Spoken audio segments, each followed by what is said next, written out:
আমি খুশি, ভালো করছে, বাট আমি মনে করি যে এই টিমটা আরও অনেক দূর যাওয়া বাকি এবং আমার এক্সপেকটেশন স্বপ্ন আরও অনেক বড়। আমি ক্রিকেট খেলছি এখনও, অনেস্টলি রেকর্ড, হিস্ট্রি এগুলো থাকবেই, রেকর্ড হবে, ভাঙবে, বাট আমি ক্রিকেট খেলতেছি, এটা আমার জন্য ইম্পর্টেন্ট।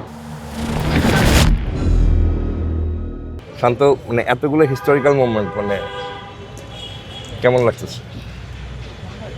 আমি ক্রিকেট খেলছি এখনও, অনেস্টলি রেকর্ড, হিস্ট্রি এগুলো থাকবেই, রেকর্ড হবে, ভাঙবে, বাট আমি ক্রিকেট খেলতেছি, এটা আমার জন্য ইম্পর্টেন্ট। এবং আমার ক্যারিয়ার শেষে আসলে এইগুলা নিয়ে কথা হবে যে আমি আসলে কতটুকু কি করতে পেরেছি, বাট যেহেতু আমি স্টিল প্লেয়িং, এনজয় করছি খেলাটা। না স্টিল মানে when you get into a record book, মানে যখন নামটা রেকর্ড বুকে আসে, then the next step is how to, মানে ওই রেকর্ডটাকে কীভাবে আরও বেশি মানে আরও বড় করা যায়। মানে স্টিল উইথ দিস টিম আসলে আপনার হোপটা কি বাংলাদেশ টেস্ট টিম নিয়ে?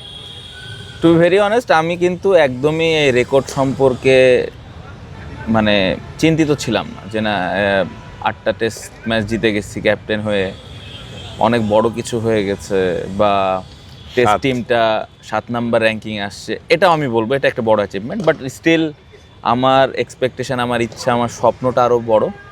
সো এই জন্যে আমি কোনোভাবেই আসলে এই রেকর্ড বা এই যে অ্যাচিভমেন্টটা নিয়ে খুশি হতে চাই না। অবশ্যই ভালো লাগছে, অ্যাজ এ হিউম্যান বিং যদি আমি বলি যে না আমি খুশি না, মিথ্যা বলা হবে। আমি খুশি, ভালো করছে, বাট আমি মনে করি যে এই টিমটা আরও অনেক দূর যাওয়া বাকি এবং আমার এক্সপেকটেশন, স্বপ্ন আরও অনেক বড়।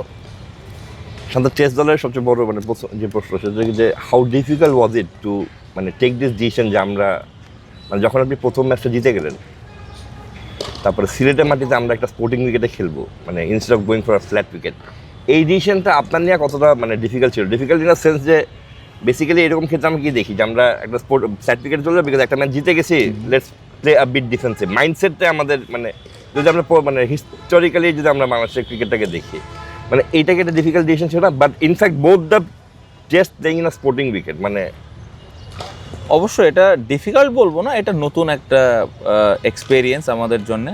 আমরা যখন এই সিরিজটা শুরু করি তার অনেক আগে থেকেই আমরা আসলে চাচ্ছিলাম যে আমরা 2টা ম্যাচ জিততে চাই। কিভাবে জিততে পারবো, কোন কন্ডিশনে খেললে জিততে পারবো, অপোনেন্টের স্ট্রেংথ কী, আমাদের স্ট্রেংথ কী, সবগুলো বিষয় নিয়ে অনেক অ্যানালাইসিস করা হয়েছে।